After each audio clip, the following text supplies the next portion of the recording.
Envoy of Lights presents Lopsided Minds, Part 2, The Fractured Lens. Written and spoken by Dr. Sean Shamaradian. In the name of the omnipotent, omnipresent, omnibenevolent, omnitemporal, and omniscient God, the most merciful, the most gracious, and the most compassionate, the eminence, the proprietor of patient, space, time, and beyond, the fiduciary, the adjudicator, custodian, and the high judge, the umpire of all there is and the non-existence, the holder of the truth, justice, and equity in the name of the Almighty God. Matter is non-explanatory.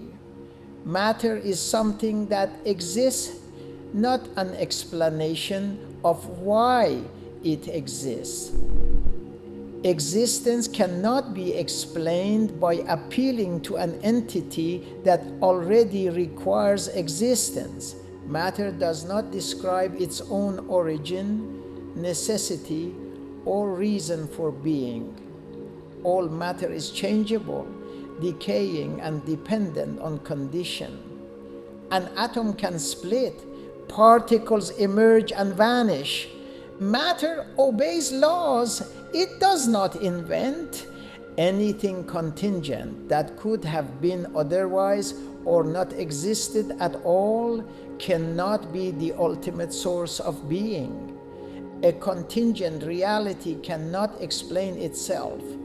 Creation implies order, structure, mathematical precision, information, DNA, constants, laws.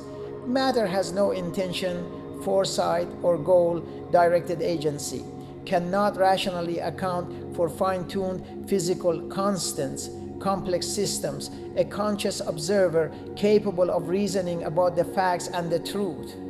Chance rearranges. It does not originate meaning or law. Laws are not physical objects.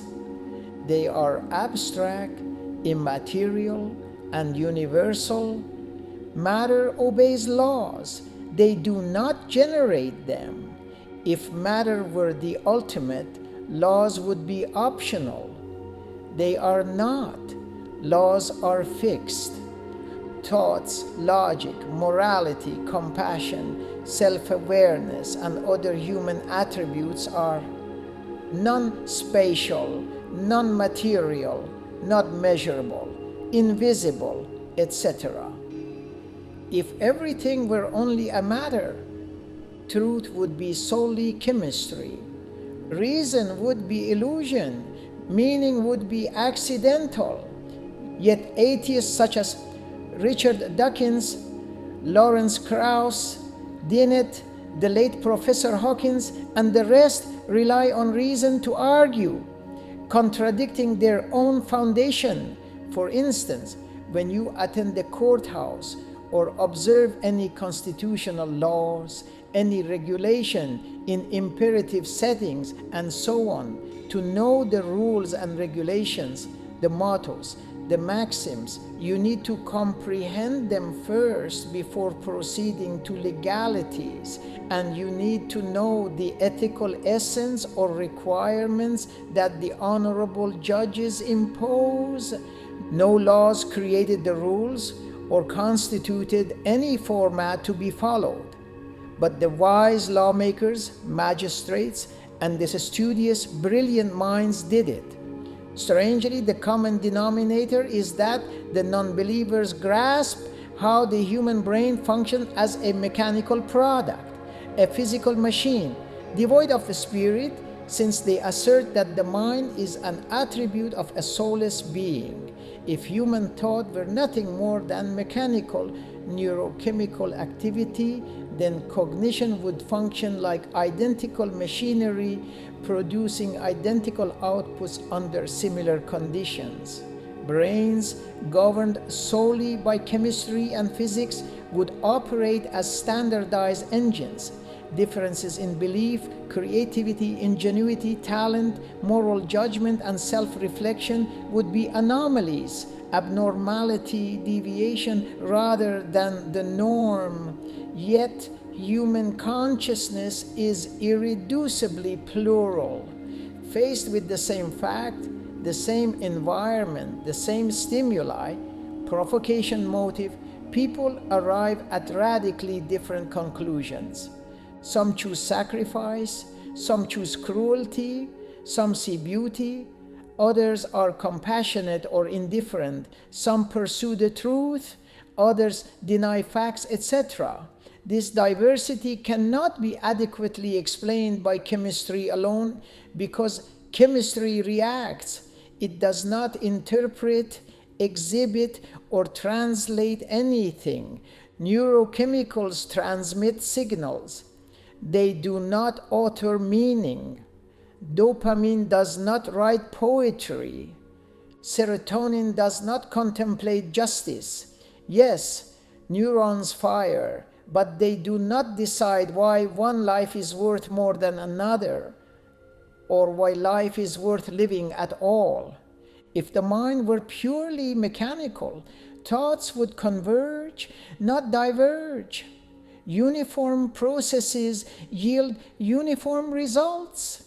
The capacity to evaluate, resist impulses, interpret experience, and act against biological urges or advantages would be futile. Is it not the soul, not a ghost in the machine? The organizing principle that utilizes the brain without being reducible to it. Just as software cannot be explained by silicon alone, consciousness cannot be exhausted by neurons or described by them. Thus, the very variety of human thought, the ability to transcend instinct, and the presence of moral responsibility all point beyond mechanistic neurochemistry. Without a non-material governor, humanity would not argue about the truth or justice. We would merely react to stimuli, all in unison, the same way. Disagreements would not exist. Identical reactions would yield similar conclusions. Yes, chemistry fires, but the soul decides. A purely mechanical brain should think like every other mechanical brain. If neurons were all that mattered, humanity would share one mind with many skulls. But people defy instincts, betray advantage, sacrifice themselves, and argue about the truth. No molecule describes consciousness. No chemical accounts for meaning. The brain processes signals. Something unseen governs them. The brain is necessary for thoughts, but it is not sufficient to explain the thinker. Without the author, empty of his spirit, within or the soul, we would not think, but only react the same. The question that remains is whether among believers, atheists, agnostics, or others, any human being is not an exception, knowing that when laughing, crying, feeling depressed or sad, bored, getting excited, hopeful, jealous or frustrated, talking to oneself, wanting to be free, seeking justice, fairness, accountability, and experiencing hundreds of other feelings or urges, or when you are in blepharospasm and involuntary spasmodic, occurring in sudden brief bursts, eyelid closure since eyelashes forcefully close, bringing you to sleep. Feeling so tired, exhausted from doing daily chores, it's not possible to stay awake needing sleep. Moreover, who is the one who becomes refreshed after a good sleep, ready to meet the challenges of the world again? It is worth questioning who is doing that and who is bored, tired, compassionate, in love, exhilarated, frustrated, or vengeful. Indeed, not a bunch of bones, muscles, nerves, joints, arteries, veins, neurotransmitters, fatty tissue, etc., since they must like machines, automatically shut off when depleted or dead tired, putting us in a desperate and precarious situation, an extremely hazardous condition without warning, unless we have a biological thermometer or a biological clock-like device indicating that our brain is about to shut down. We do not have one. Who are you talking to when stressed, agonized, happy, dreaming, imagining, or inspired, motivated, persistent, or persevering? Who is inside? Bones do not feel sorrow. Neurons do not feel guilt. Muscles do not feel hope. They are instruments like piano keys. Music is real, but it is not the keys themselves. The brain processes but does not own experience. The brain correlates with thoughts and emotions, but correlation is not identity. A brain scan can show activity, but it never shows meaning, intention, or self-awareness. No MRI or any scan exhibits a thought, a feeling of joy or grief, the sense of I am. Who are you referring to? No microscope has ever found a thought, any feeling or emotion, only electrical patterns. Where is the self, soul, or consciousness? Who is the inner witness? Who is this who inside? That is not spatial, not visible, not measurable, not tangible, yet undeniable. You can doubt matter, but you cannot doubt that you are experimenting. Who is this soul, this spirit that animates the body? Who is this energy-driven entity, this superbly animated, extremely puzzling product? Materialists cannot explain why we are proud of ourselves, disappointed with ourselves, or suicidal with ourselves, behaving selfishly, outraged, dubious, acting errantly, rebelliously astray. Who is this I when kept in solitary confinement, incarcerated for too long? One commits suicide, but why?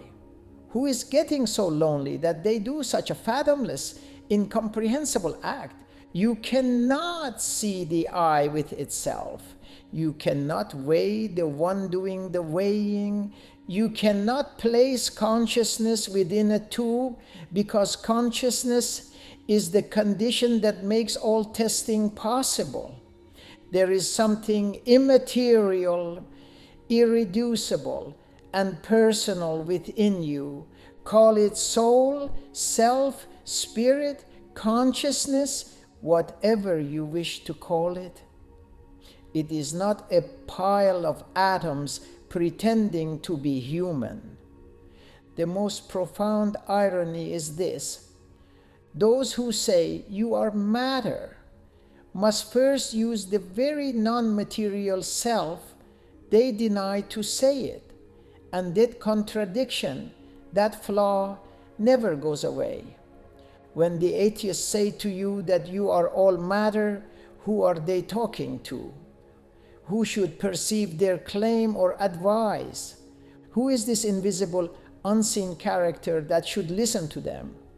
Who is this ghostly image inside, maneuvering so covertly, remarkably secretive, as if it does not exist?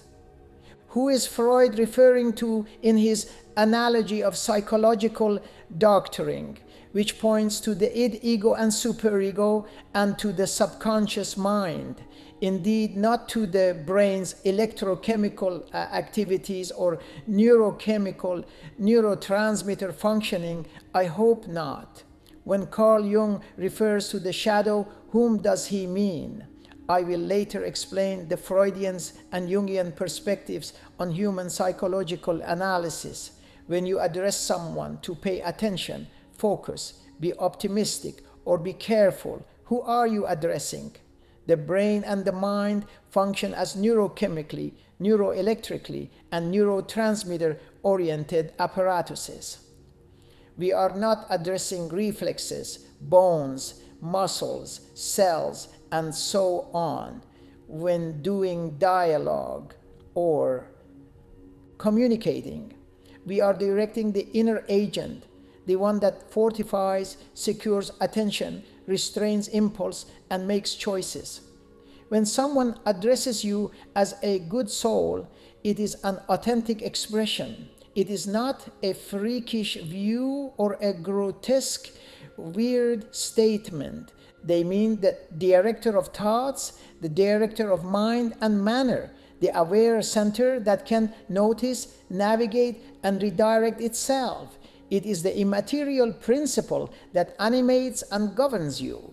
If we were only neurons firing, telling someone to be careful would be pointless, like warning of a falling rock or a falling ceiling, since they cannot comply.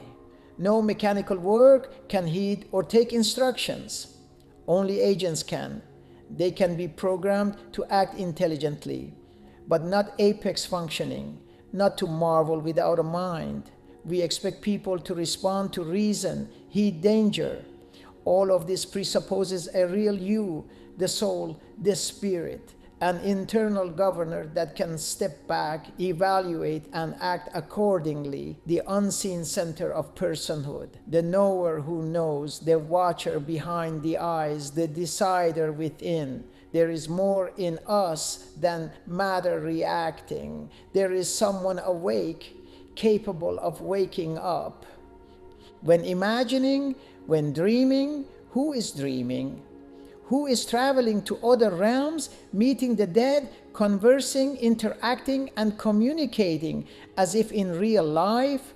Let us give the atheist and the non-believing Freudians the benefit of the doubt, saying it is all about the subconscious mind, not the soul, operating peculiarly through the neurochemical and neuroelectrical activities in our brains, causing such rather strange apparitions, phantom-like, to occur. But the odd question remains: how do the mechanical interactions, the physical neurotransmitter in our brain, telltale, expressively build the story, the scenarios, and many other detailed related functions behind each dream? Like, for example, walking on the moon or sauntering with a lover at the beach as if in real life. But none is inside. Who is the story builder? Who is the narrator, the director of such often intricate events? Freud argues that these are suppressed feelings that couldn't be met. Therefore, they surface in our dreams. That every dream represents a wish, often one that the conscious mind would reject. He argued that it is the subconscious mind maneuvering in such a state to relieve pressure when those events are suppressed while awake and cannot be met, such as the Oedipus complex and other less reliable analogies mistakenly taken for granted. They appear symbolically in dreams, mainly of a sexual nature. Freud argues that symbols are universal, yet they are often mistaken for the most sacred phenomena and the most valuable human attributes, equating them with phallic symbols, prominent sexual urges, and even replacing God with sex. Furthermore, dreams are a coded language through which the unconscious speaks, revealing desires the waking mind cannot tolerate, and not considering that dreams are emotion processing, memory consolidation, or neural activity, not hidden wishes. They bubble up, they surface during deep sleep when the mind is free from daily anxieties and the stress of responsibilities and duties that must be met to make a living, sometimes so exhausted that the mind cannot function properly, causing many accidents and mishaps. Deep sleep is a state in which the human mind is completely relaxed, able to move, highly efficient, and able to attend to the domain of the loved ones who have passed away. It is when we are in REM sleep, the stage of the sleep cycle, especially vital for dreaming, memory, and emotional processing, called rapid eye movement, where brain activity is exceptionally high and clear, in which vivid dreams are most common, where muscles are temporarily paralyzed, called rematonia, so you do not act out fantasies, hurting yourself, but are not able to control or inhibit the soul, the spirit. Freud wrongly individuates the subconscious mind solely in terms of its subliminal attributes, mainly dealing with sexual frustration, one-track mindedness that belittles the complexity of the human mind and the soul's perplexity. Moreover, how endogenous thoughts, ideas, and motivations arise from within the mind rather than from external influences. Sleep rhythms, such as circadian rhythms, are the body's internal 24-hour clock that govern sleep-wake cycles and other crucial processes, including hormone release, digestion, and body temperature regulation. These rhythms are primarily driven by light and darkness and are regulated by the master clock in the brain, indicate that from within, endogenous factors are often used to point to the inner source of experiences rather than to external stimuli. However, many images, stories, and events, as well as communication, arise from intense interest in meeting loved ones who have passed away, or in someone in love, thereby renewing one's desire. It is the soul desperate to get out of its framed body, as if imprisoned, craving to exit, even if it is for a short while, frequently so real, so thrilling that we often jump out of our sleep as the soul is retrieved or returned higher than the speed of light without ever being felt or noticed, an extremity, a boundary, a magnitude of covertly related dynamics. I have to emphasize that futility or aimlessness in practical living is repudiated by nature, since destiny is mandated, decreed, commanded in everything from microcosm to macro beings, that is, without a shadow of a doubt. Moreover, randomness and accidental science are not the essence of existence. A brilliant mind fuels the fundamentals of life at its core. Since profound philosophical mysteries have occupied the minds of great thinkers, scholarly-minded philosophers, studiously oriented scientists, and curiously talented individuals sought to understand how nature can so precisely align with scientific thought and affirm the innovator's intellect and creativity, producing products beyond human imagination and giving a thumbs up to what makes sense, responding accordingly. Scientists do not force nature to obey their ideas. Instead, they discover that nature already behaves according to rational, mathematical, and logical structures, in which every sign, every number, every clue, every equation, every geometrical fascination, and every form decisively signifies a breakthrough arriving at miraculous novelty. Newton did not invent gravity. He recognized its law. Einstein did not impose a question on the universe. The universe answered the question he proposed. Engineers do not create principles from nothing. They align with laws already embedded in reality, strongly indicating that human reason, the human technology of thoughts, and natural order are tuned to each other. They operate in symmetry, conform to one another, and behave in equilibrium. If nature were truly random or mindless, scientific prediction would be impossible. The cosmos offers mathematical harmony, observance, repeatable laws, and elegance. simplicity beneath complexity. It renders profound unity across physics, chemistry, biology, and consciousness. This means nature behaves as if it is written in a rational language, one that the human mind can read.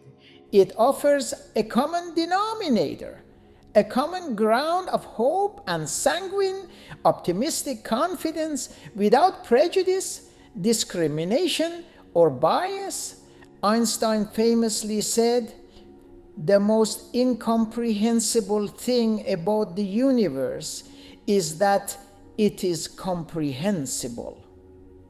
Materialism cannot explain why matter should obey abstract, metaphysical, theoretical laws that exist nowhere, physically not visible at all, yet it governs everything. If the human mind were merely a chemical accident, why does it grasp abstract truths, logic, mathematics, symmetry, and thousands of other sophisticated matters? Why does the mind foresee, anticipate laws, intuitions, and a clairvoyance that a new quantum leap is coming before experiment confirms them? An experiment that the non-believers, the materialists, and the pagan depend so much on. Why do equations imagined in thoughts later become technology? The scientist's mind works from meaning to matter, not the other way around. It is like challenging the fact that gravity causes objects to fall to the ground. That is a no-brainer. This implies that the mind is not reducible to matter, that reason is not an evolutionary illusion, and that intelligence is not accidental.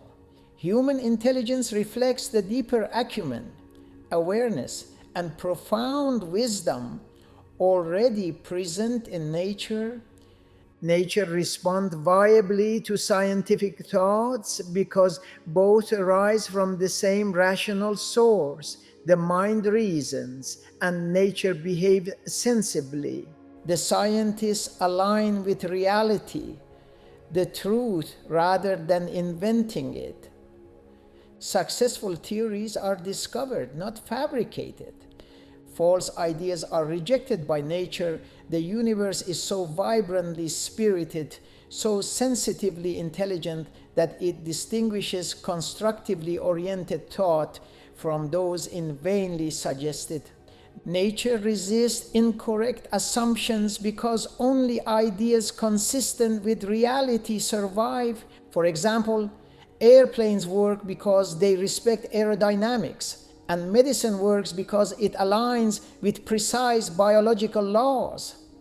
Electronic work because matter obeys precise law. Thus, inventions are participation in an already intelligent system, not creation ex nihilo, out of nothing, a doctrine that holds that matter is not eternal but perishable, created by a divine act. Besides, GPS, AI, GPT, gene editing, renewable energy innovation, 3D printing and bioprinting, the internet, radars, sophisticated telescopes, smartphones, smart TV, space exploration, telemedicine, and nanotechnology that manipulates matter at the atomic scale for application in medicine, electronics, and material science, electric and sovereign vehicles, DNA, MRI, CT scans, EEG, ultrasound, and countless other captivating, enchanting things are composed of tiny subatomic particles that move rapidly, carrying imperative information. It is an informative universe. It is a witnessed environment, making the saga, history, the legend of karma, and the expression of what goes around, comes around, are enacted, conveying ultra-intelligent agents that relentlessly work to substantiate what we know about the universe and beyond. For instance, materialists fail because they claim the mind is accidental, laws are brute facts, order is an emergent illusion, but this rather callous, insensitive view cannot explain why laws at all, or why beauty, elegance, and simplicity appear in fundamental laws of nature, why math governs reality, why thoughts predict nature, since an unintelligent universe should not be readable or deciphered by intelligent minds.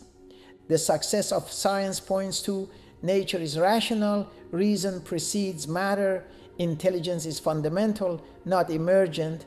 The human mind mirrors a deeper cosmic intelligence, and neither the universe nor the human mind is dumb. Because the impact of the environment on our senses and the effect of our senses on the nervous system, the spine, and the brain, the mind all speak the same language. They are highly conductive, enabling the transmission of messages that make life possible. They are not insulated, but superbly alert and practical, proving that the harmony between thought and reality is not an accident, it is a reliable signature. The deeper inquiries are not how life formed, but whether matter alone is capable of producing consciousness, information, sensibility, meaning, wisdom, memory, imagination, dreams, ingenuity, IQ, inspiration, creativity, talent, courage, loyalty, trust, love, sacrifice, devotion, humility, friendship, affection, compassion, empathy, caring, truth, grief, crying, laughing, sadness, happiness, and hundreds of other things making us human beings. Once you focus on what the heathen are saying, you will notice that the sagacity of mind, coherence, and meaning in their testimony are entirely futile. They are lost in their analogy. This is not theology or philosophy sneaking into science. This is logic refusing to bow to fashion. Atheism is a philosophy, a doctrine collapsing under the weight of its own denial. They do not realize that matter explains motion, not meaning. Existence is not a byproduct of particles. It is in their designed condition. Atheism did not remove God. It replaced the omnipotent deity with an unexplained universe. The most extraordinary hallucination is believing that nothing created everything. They quietly dismantle the very foundation that makes reason possible. I am not insulting. I am unflinchingly, firmly assessing what is nonsensical. Richard Dawkins, Sam Harris, and Daniel Dennett differ in temperament. Still, they share one unexamined assumption, that matter, unguided, destructible, insensitive, dull, and mindless, is enough to explain all that exists. I am not trying to mock any atheist, but to expose the philosophical cost of their theoretical assumption. Dawkins insists that natural selection is a blind watchmaker. But a blind watchmaker still needs material, laws, time, and a framework in which selection can operate. Any proper selection requires an intelligent mind to choose. Selecting means choosing, and electing requires a mind, since no natural selection, the marrow of the bone of Darwinism, can ever be possible without the mind of reason. No nature without a mind. Uneducated can choose the appropriate choice, and without a will empty of intention to do so. Natural selection explains variation within life, not the origin of life, not the origin of laws, and indeed not the origin of existence itself. Richard Dawkins forgets that. Selection presupposes self-replicating entities. A coded information system, DNA, stable physical laws, fine-tuned constants, a life-permitting universe. These are not explained by natural selection, they are necessary before it can begin.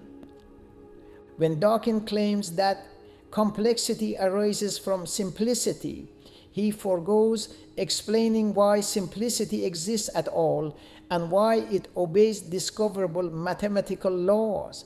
To say the universe just is not science. It is metaphysical surrender dressed in confidence. Dawkins and other atheists either deliberately close their eyes to colossal wrongs about Darwinism, or they are ignorant about its core principles. When Darwin formulated his theory of evolution, he was unaware of the existence of genes, the structure of DNA, how traits are encoded, replicated, or transmitted. Darwin could not explain how variation is preserved or passed on. Darwin was unaware of Mendelian inheritance laws. Darwin was unaware of point mutation, insertions, deletions, and duplications, neutral versus harmful versus beneficial mutation, mutation rate, error, and error correction mechanism. He assumed variation existed but did not know its source. Darwin had no notion of epigenetics, such as the influence of gene expression on gene activation/silencing, heritable epigenetic markers, methylation, histone modification. This contests the idea that inheritance is purely random genetic change. Darwin did not know about the cell membrane and transport systems, mitochondria. He was not aware of ribosomes or RNA transcription/translation, not aware of protein folding and molecular machines. Life's internal complexity was hidden entirely from him. He lacked access to the theory of genetics, coding, error correction, redundancy, irreducible informational reactions, and coded instructions. DNA as an information system was unimaginable in his time. He was unaware of enzyme specificity, metabolic pathways, feedback loop, and regulation. Catalytic efficiency is required for life. Natural selection was proposed in the absence of knowledge of biochemical precision. Darwin did not know that viruses existed or that horizontal gene transfer existed. He was unaware of endosymbiosis, the origin of mitochondria and chloroplasts. He was unaware of how microbial ecosystems shape evolution. Evolution was framed primarily in terms of macroscopic organisms. He did not know about master regulatory genes like Hox genes. Development constraints, body plan orchestration, why small genetic changes can have massive developmental effects, complicating gradualism. Darwin lacked allele frequency mathematics. An allele pronounced as alluole is a specific version or variant of a gene. Genetic drift, bottleneck and founder effects, quantitative evolutionary modeling. He was not aware of neural coding or the mind-matter problem. Unaware that conscious experience is an information process in the brain, Not familiar with the process, Darwin did not know how life began or how non-life became life. How information arises from chemistry, he avoided the subject entirely. That selection filters variation. It does not describe the origin of the information. That many mutations are lethal and degrading. How randomness alone struggled to generate a novel integrated system without any guidance. He had no idea of network dependencies, integrated biological systems, emergent properties, and failure cascades in living organisms. Selection was framed as acting on traits rather than on systems. He was unaware of asteroid impacts, sudden global extinctions, or their role in biodiversity.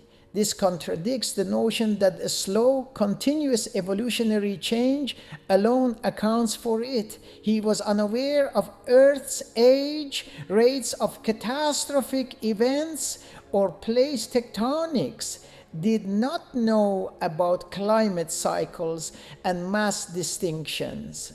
Gradualism was overrated due to incomplete geological evidence.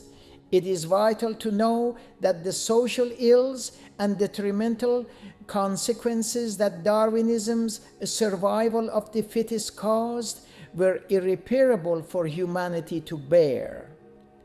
Justification of oppression and inequality, interpreting social success as a proof of biological superiority. Poverty, disability, or marginalization are framed as natural failure. This leads to indifference towards suffering and systemic injustice.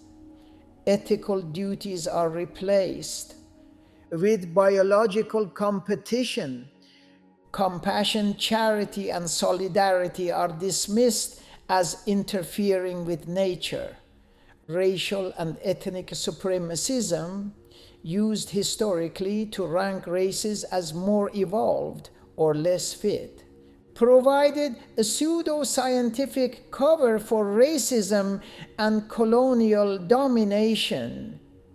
Eugenics and forced social engineering, promotion of selection, breeding, and sterilization, dehumanization of the disabled, mentally ill, and poor led to state-sponsored abuse in the 20th century. Normalization of exploitation, exploiting the labor system is justified as natural competition. Corporate or political domination is framed as evolutionary success. Human worth is measured by productivity, strength, and efficiency. Ignores consciousness, creativity, and transcendence. Undermined the intrinsic value and sacredness of life, law becomes an instrument of power rather than fairness. Might makes right, mentally replacing equal moral standing with unequal moral standing. Encourages authoritarianism and social stratification. Truth, beauty, and meaning reduced to survival advantage. The elderly, the sick, or the disabled are perceived as burdens. Ignores that human civilization advances primarily through trust and cooperation. Nature is not only competitive, but also deeply cooperative. For example, through symbiosis in ecosystems. Social Darwinism selectively exaggerates conflict, leads to distorted science and ideologically driven conclusions, influences the ideologies behind the Nazi race theory, imperialism and colonialism, and totalitarian governance. promoted genocides since some people were grouped as less evolved, subhuman, or degenerative, killing or removing them as natural, scientific, and progressive. It encouraged mercy killing, racial purification, and murdering people. Institutionalizing. This occurred in Germany, the United States, Britain, and Scandinavia, besides other places. Racial Darwinism greatly influenced Hitler. Morality was considered the survival of the stronger race. Jews, enslaved people, gypsies, and people with disabilities were considered biological threats. It was evolutionarily necessary to eliminate them for social hygiene. European empires used Darwinian logic to justify indigenous extermination, forced labor, and cultural destruction, believing that they are less evolved, that extinction is inevitable, or that extinction is even beneficial. Example: Tasmania, Congo, Native America, Australian Aboriginal. Humans become animals only. Rights become conditional. Dignity becomes earned, not inherited, and genocide becomes rational. Biology replaces ethics, power replaces compassion, and survival replaces responsibility. Humans are products of blind natural processes. If a state is strong enough to kill, it is right to kill. Care for the weak, disabled, and the elderly is a biological regression. That race purification is a must. Believing this is how nature works, we should do the same, forgetting that the greatest atrocities occur not when humans become cruel, but when cruelty becomes natural. Darwinism not only removed the safety but pulled the trigger. When man stops believing he is accountable to God, he does not believe in nothing. He thinks he is permitted. When survival becomes the highest law, compassion becomes a crime. When strength becomes truth, weakness becomes guilt. When biology is crowned as judge, execution soon follows. Genocide does not begin with hatred. It starts with classification. That progress requires casualties. That mercy interrupts evolution. That extinction can be justified on scientific grounds. The most dangerous lie humanity ever believed was that God does not exist, but that nature can replace deity. The history did not prove the idea right. It proved it lethal. A suspicious conspiracy to keep the status quo, overwhelmingly, unreasonably promoting it to avoid class struggle and extreme inequality.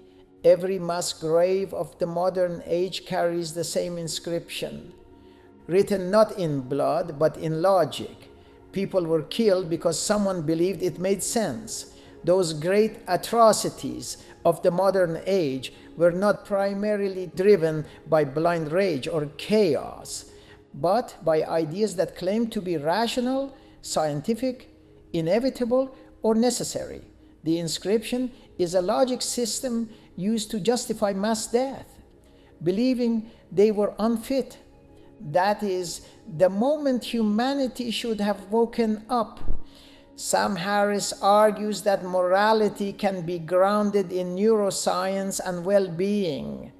However, neuronal firing does not produce thoughts.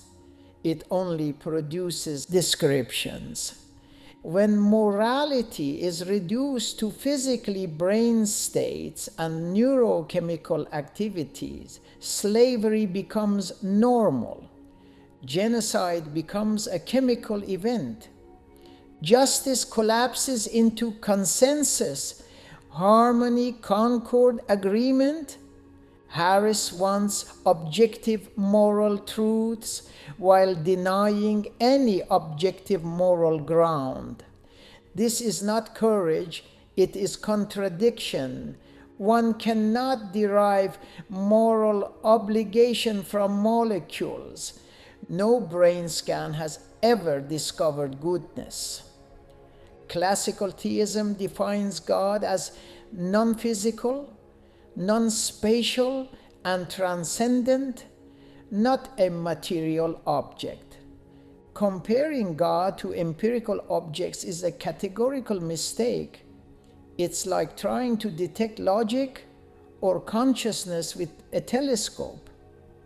Harris cannot fathom that the mystical beings he refers to are contingent, localized, and finite.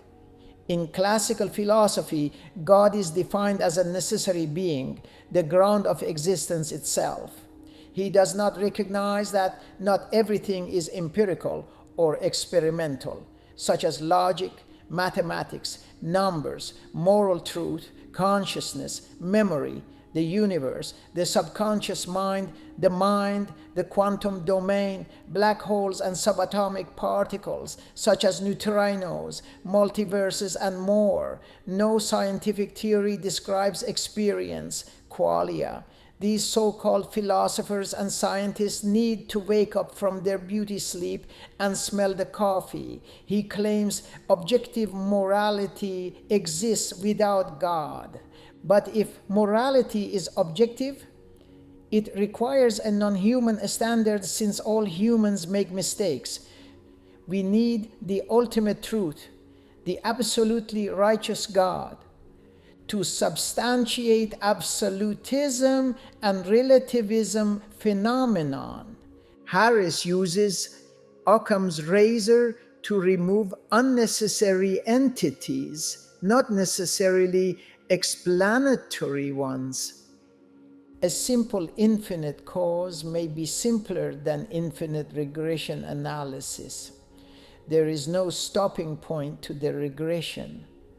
Harris believes that religion causes harm, violence, and delusion, but misuse of an idea does not falsify the truth. Science has also been abused. Eugenics, nuclear weapons, genocides, and moral failures because of not believing in God. The straw man definition of God is a logical fallacy where God is represented as a weak or in a distorted way, so the atheist can easily attack the creator of heaven and earth. Contrary to what the atheists believe, Saint Anselm said, God is that than which nothing greater can be conceived. Thomas Aquinas said, God is a pure act, actus purus, the uncaused cause, necessary being whose essence is existence itself. Spinoza is sometimes misheard or misunderstood. He defined God as substance consisting of infinite attributes, of which thought and extension are known to us. Dennett and the Illusion of Mind. Professor Dennett claims consciousness is an illusion produced by physical processes. But illusion requires a mind to be deceived. If consciousness is unreal, then reason is not real, truth is unreal, and the professor's argument is unreal. Dennett's philosophy commits intellectual suicide by denying the very subject, the very foundation, crucial to understanding science, philosophy, and everything requiring inference and correct actions. A worldview that dissolves the mind cannot claim to be rational. All three men and Professor Hawkins too, excel at describing how things behave.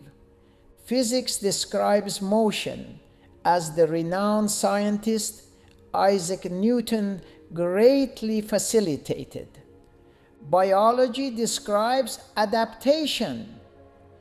Neuroscience describes correlation. None of these explains why are there laws, why logic works, why mathematics governs reality, why consciousness exists at all. They mistake mechanics for meaning. Dawkins, Harris, and Dennett rely on logic, truth, objective reasoning, moral outrage. Yet their worldview renders these as revolutionary accidents, useful illusion, not truth. They stand on a foundation they deny. The new atheism did not defeat God. They redefine ignorance as sophisticated and call it enlightenment. To deny a transcendent mind while trusting reason is not bravery, it is incoherency of mind and manner. No reason can survive without God because man is prone to error. No one can have lived without any fault. Call it relativism, since some make major mistakes and others do lesser wrongs. Only God is absolutely righteous. Relative behaviors will be accounted for, comparing our reverence, correctness, and errors within the absolute in relation to and contrast to the ultimate morality. We must have a correct measurement applicable to our conduct. No distance is orderly without accounting for miles or kilometers. No volume is known without accounting for liters. No size is correct without a foot measurement, a meter, inches, or any other measurable tool, and so on. No weight is definite without a pound or a kilogram. Once you focus on what the non-believers are saying, you will notice the sagacity of mind, the coherence of thoughts, and any valuable meaning is lost. You will see that they are full of flaws and dissonance as their theories collapse. Their findings refute every philosophical view and valid scientific notion. You have to give credit where it's due. Atomists such as Leucippus, 5th century BCE, Democritus, Epicurus, and others held that everything is composed of atoms, which differ in size, shape, and arrangement. They are arranged into infinite numbers of things. They were irrelevant to the precise properties of the atom, its categories, and its functions.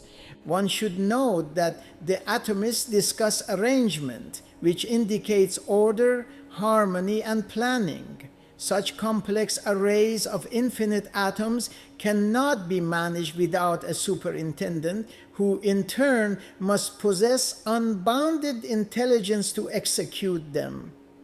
Besides, not all things made of atoms are the same. They are unlimited, animated beings composed of atoms that oscillate at different frequencies, such as your body, your brain, or cells vibrating rapidly. The element bonds and energy state of the molecule determine unique frequencies. Every object, atom, or molecule has a natural frequency at which it vibrates. Energy levels and atoms' specific up and down states also correspond to different frequencies reported by Princeton Engineering.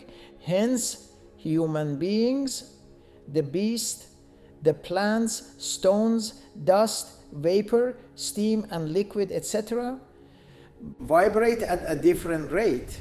If so, how is it that infinite numbers of atoms manage to keep track of order, to arrange so that no chaos occurs, to know which atom needs to be allocated to a specific thing and why they are vacillating? How marvelous the human brain is! It does not beat at the same frequency as an insulating, non-conductive rock or the stone with a very low frequency, as solid as they are. It seems they are suppressed. Frequency is also different in solid matter, gas, vapor, matter, liquid, and so on, beating at different rates. The atomist's view that existence is nothing but atom and void, therefore there is no God or a designer, is utterly wrong. Leucippus, Democritus, Epicurus, and the rest explained how things behave as atoms: collide, bond, and disperse. But this does not answer why the laws that govern atoms exist. A clock's gears explain how time is kept, but do not state why the clock itself exists. Atoms can describe, but not the purpose, meaning, or source.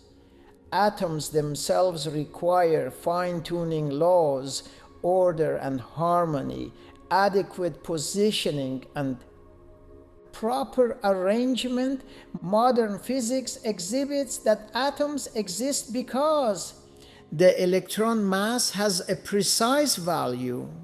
The electromagnetic force has a precise strength.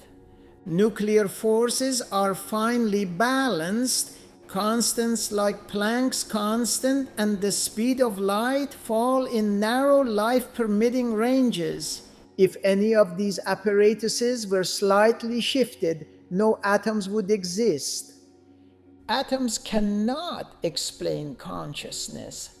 Atomists sought to reduce the mind to atoms swirling in the brain. However, modern science has not achieved a successful reduction of consciousness to atomic motion. Why does matter generate subjective experience? How do dead atoms produce thought, logic, love, creativity, imagination, dreams, loyalty, trust, memories, intelligence, ingenuity, hope, inspiration, morality, not to exclude, vile hatred, jealousy, greed, revenge, and thousands of other decisive feelings and emotions in humans beings? The universe behaves mathematically. Why? Atoms follow elegant, universal mathematical laws. Why? But mathematics itself is non-material, abstract, and timeless. If the universe is only atoms, why do immaterially perfect laws organize it?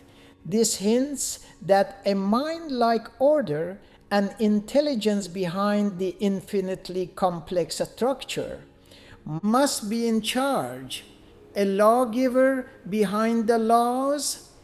Science can show matter exists. It cannot show that only matter exists. Matter exists in several states, including 4 fundamental states: solid, liquid, gas, plasma, as well as others such as Bose-Einstein condensates, fermionic condensates, vapors, and quark-gluon time crystals. Which matter-oriented entity did atheists think created existence? The atomists mistake simplicity for total truth, utterly acting as reductionists. They observed that matter is composed of simple particles, so they concluded that the thymos, the whole of reality, is material. Not grasping that, logic is not material, moral truth is not material, consciousness is not material, mathematical laws are not material, the physical laws of the universe are not material, the origin of being is not material. What the atomists saw as void, modern physics, using a highly advanced telescope, shows that the so-called void is saturated with incoming particles and disappears relentlessly. This at the time angered Aristotle, who thought the atomists were in vain, since Aristotle believed that no void exists, that the universe is filled, and that there is no room for gaps or any void. When atomists said that the atoms move in a space, void, Aristotle responded that the void does not make sense. Aristotle believed nature abhors a vacuum. If a void existed, motion would be uncontrolled. The universe is whole, no space anywhere. They denied the existence of a higher dimension underlying physical laws, a higher realm beyond the physical world. The universe and beyond has a definite lawgiver. There must be a designer who programmed constants. Mathematical order and forms hint at a deeper intelligence, a decisive consciousness that cannot be reduced to atoms. Mechanics does not explain meaning. The real essence making life possible is way beyond the material domain, since no atom can tell why things exist. The atomists were brilliant in recognizing that matter is composed of tiny particles. Still, their conclusion that only atom and void exist and that an atom cannot be split, further, it is false. Moreover, the claim that only atom exists and that there is no God collapsed under its own weight. Can atomists explain why the universe is finely tuned? Why consciousness shines through the human mind? Atomists can explain the mechanics of reality, not its source. It tells us that the atom moves, but not why the laws that govern it exist. This has been Lopsided Minds, a production of Envoy of Lights. The journey continues in Part 3, Beyond Matter.